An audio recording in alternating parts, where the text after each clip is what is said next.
You ever hear about a place that's so well described, so real, that you kind of start to wonder if you could actually find it on a map? A place that's completely made up, but somehow it's just seeped into our culture. Well, today, we're taking a trip to one such place, Miskatonic University, the famously cursed heart of H.P. Lovecraft's Arkham.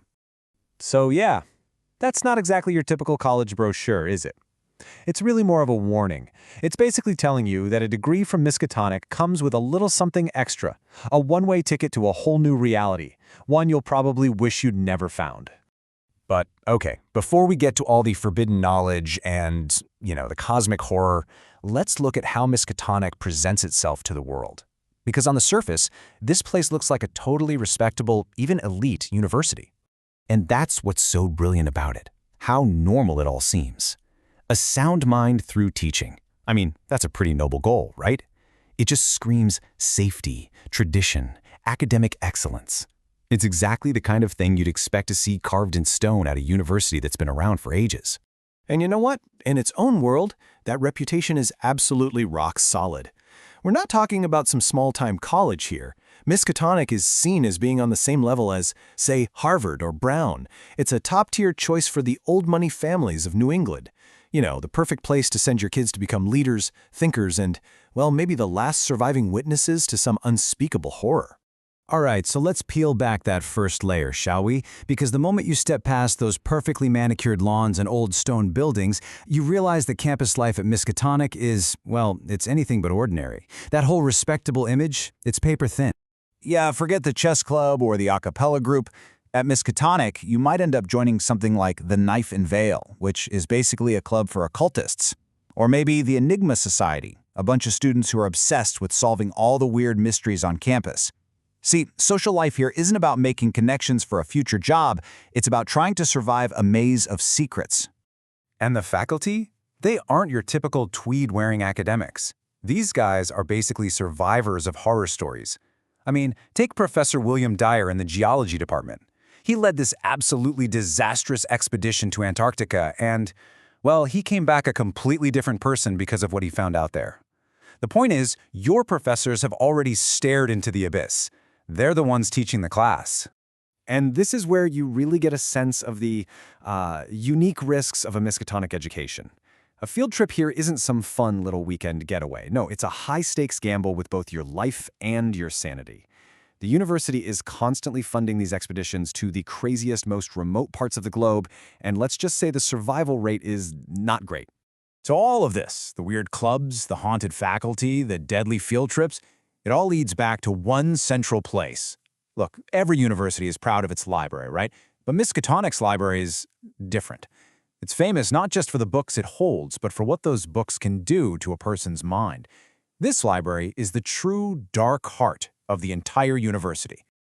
And right there, in the deepest, most secure part of that library, you'll find this book, the Necronomicon. I mean, it's got to be the most famous fictional book in history, right? And it's not just some book of spells. It's more like a textbook on the horrifying, fundamental truths of the universe. The kind of truths that have a nasty habit of completely shattering the minds of anyone who dares to read them. So, as you can probably guess, getting your hands on a copy isn't exactly easy. In the entire world, there are only 5 known, genuine printed copies of this book, and they are all under some serious lock and key.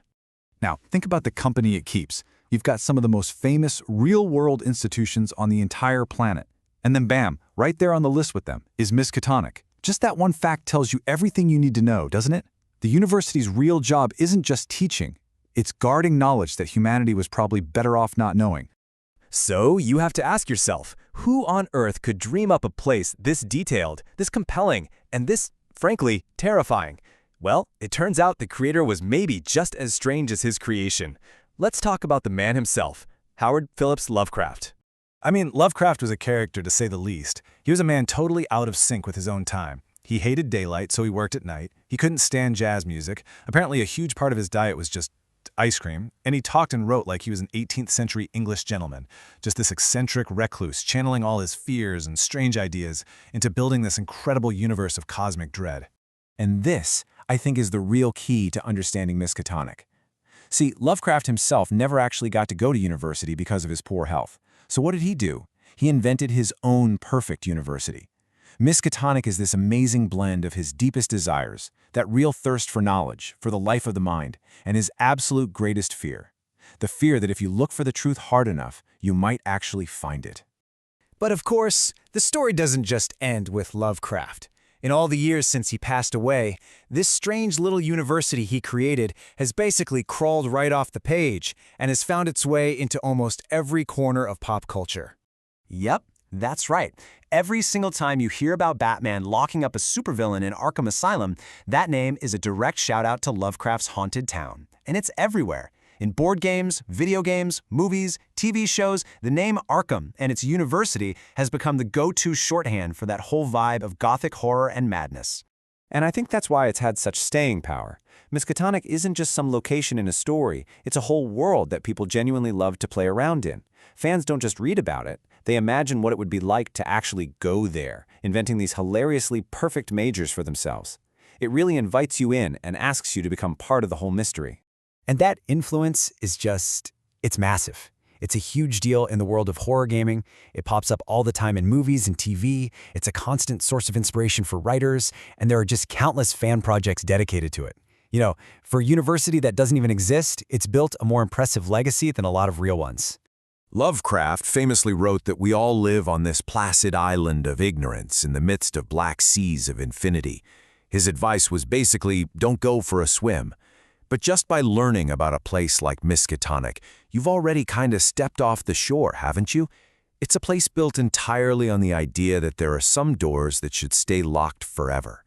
And yet, that temptation to just take one little peek through the keyhole, that's what makes it so powerful and so terrifyingly fun to think about.